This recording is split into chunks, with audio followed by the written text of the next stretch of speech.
and so it was a lot less about us and a lot more about the Ramones. And yeah, we were just trying to play the songs as best we could. We didn't want to be the Ramones or pretend to be the Ramones. We still wanted to be us, but just play those songs as best we could without really getting in the way.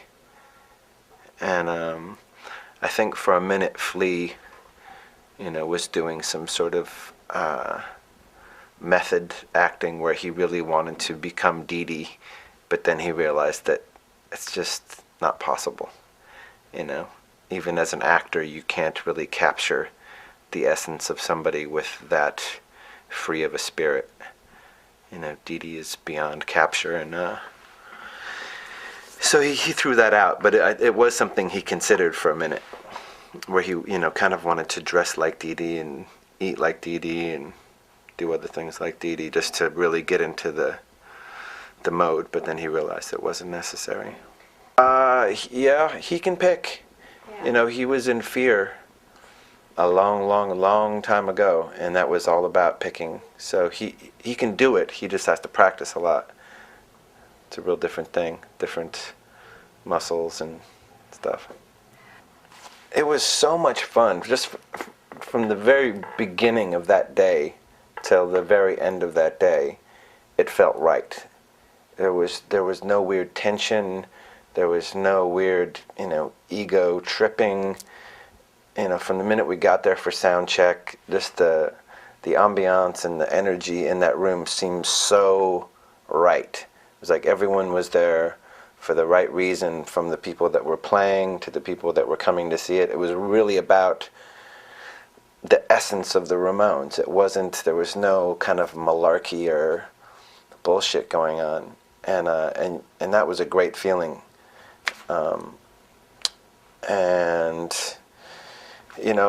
I was really happy to see X. I wish that they would have played Ramone stuff more, because I love X, and this would have been more interesting to hear them take on some other songs. I don't know. I really got off on John and Chad and Flea and their kind of channeling of Ramone's love that night. That was probably my favorite thing, was looking over at John and seeing somebody just play Johnny Ramone's guitar parts with so much conviction and love and skill. That really blew my mind, because there's something hard about capturing the way he really plays. And I think John did a pretty good job of it. But having said that, I really loved everybody's performance, and I think everyone elevated to the occasion. It was a magical night. It was a really magical night. There was a lovely shade of destiny happening. Johnny kind of hanging on long enough not to physically see it happen, but just to know that it was happening for him, and then dying a couple days later. It was like that was one of his final things that he wanted to see through in his lifetime. I don't think that I can't remember talking to him after that. I wrote him a letter right afterwards, and he got it right before he died. So I wasn't one of his best friends, but we definitely had a friendship and a really nice connection. And for a guy that could be so seemingly brutal in his acceptance or not of people around him, he was always, in recent years, incredibly kind to me, and in a really honest way. So I felt like it would be wrong if I didn't have some moment of closure with him, just by letting him know that our friendship meant something to me. I didn't want him to think that it, was something that I didn't consider. important to me, so I wrote him a letter, and he got it right before he died. Well, I really do think, not just because of what Rick said, but now that I'm a little more acquainted with their body of work, that they really are kind of, the Beatles of the generation, that they were a part of, and it's next to impossible to write that many good songs. It just doesn't happen very often, and the Beatles were kind of the first rock band to just write more consistently incredible songs than any other four-man band had kind of ever done before. And then the Ramones sort of took the ball and did the same thing, where just record after record after record after record after record of just great songs. So I think history has no choice but to be kind to a band with that much material that's good. It stands the test of time, and you just can't ignore it. If they had done maybe one or two good records, they might have still a mystique about them, like the Sex Pistols, really have one good record, but they're considered, one of the all-time memorable punk rock bands. The Ramones, their legacy is enormous. So I think that I don't know if their popularity will keep increasing, but I think the respect and the kind of their position in rock history will always be seen as big.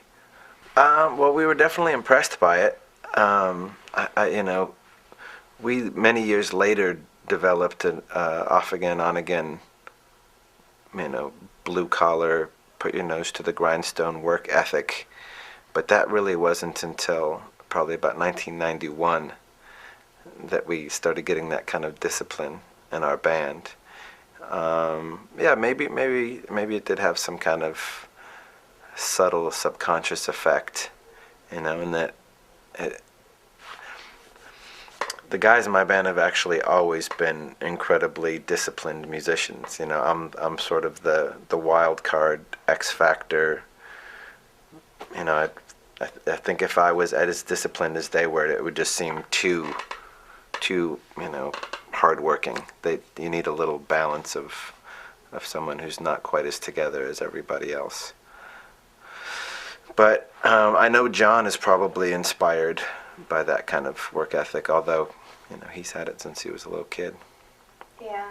It is important. None of that stuff really happens by mistake. People that become that successful and that creatively fertile, it's always because that's their whole life, and they dedicate hours every day without fail to practice and working on music.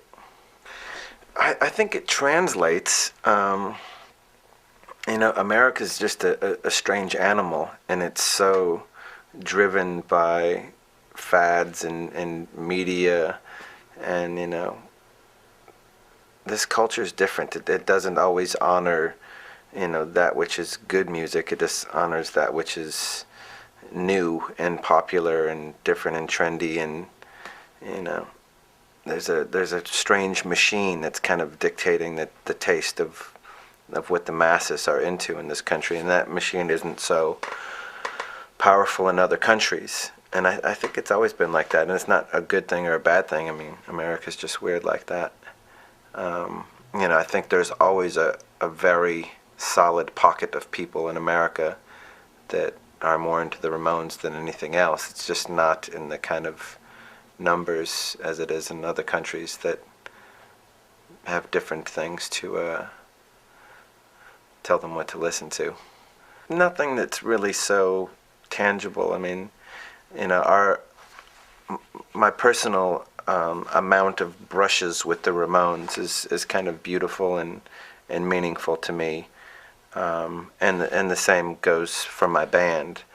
Just I think we're lucky to have known them and to have seen them play, and I got to see Dee Dee a couple of times right before he died, which feels good to me to have just made eye contact with a guy like that and been in the presence of his spirit, weeks before he passed away, and the same with Johnny and Joey. And now with Tommy, it's like the one original Ramone who's still left, being at the statue unveiling the other day, to be able to, still be in the presence of that guy is pretty wonderful. It's pretty beautiful. That guy is smart and funny and loving and real. And, these are little treasures. And I just feel lucky to have had all of those experiences with those people. Well, me personally, no, but I mean, his speech at that memorial, or whatever it was officially called, was hysterical, because I mean, he unveiled a side of Johnny that even Johnny's closest friends really didn't know about, which was his youthful athleticism, for one thing, that he was a skateboard daredevil and a stickball terrorist, champion of the neighborhood.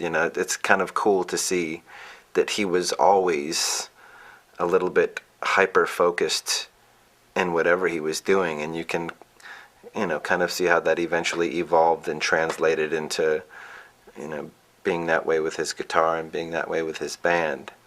He wasn't just going to be a casual musician or be in a casual band. It was going to be something, very intense and almost, assaultive in a way, if that is a word. It is now. It's really cool. I think it's a great idea. That was probably the weirdest thing that the cemetery director said that day. But in some way, it's true what he said, even though it wasn't really his place to say it. He was talking about how at first he thought it may have been an act of narcissism to have Johnny create a statue of himself. But then he realized that it was really for all of Johnny's friends to come and have a place to kind of remember him, and that there was a more beautiful reason why he had a statue made of himself. It seemed kind of shocking for him to even suggest, narcissism in that particular circumstance. But, at first it was kind of just funny to hear Linda and Johnny, while Johnny was still alive, planning this statue that would, be happening soon. He was so kind of, I don't know, comfortable with dying. I don't think he really wanted to die, but he was so, truthful about the fact that it was happening, and this is how we're going to deal with it. And, the kind of endless banter of them bickering about, the statue and how big it should be and where it should be placed, and, all of his kind of idiosyncrasies really applied to his own death was pretty fascinating, and I think it was a great idea. I don't think it was like, I think I'm so great that I want a statue. It's like, our life and the life of my friends around me is so interesting that we should fucking remember this whole experience we had together, and not just sort of when death happens, it all disappears, but, have a little kind of tangible memorial to remember something cool by. I like it. I like where it is. I love that it's in Hollywood, and it's at my favorite cemetery where I grew up, goofing around in that place.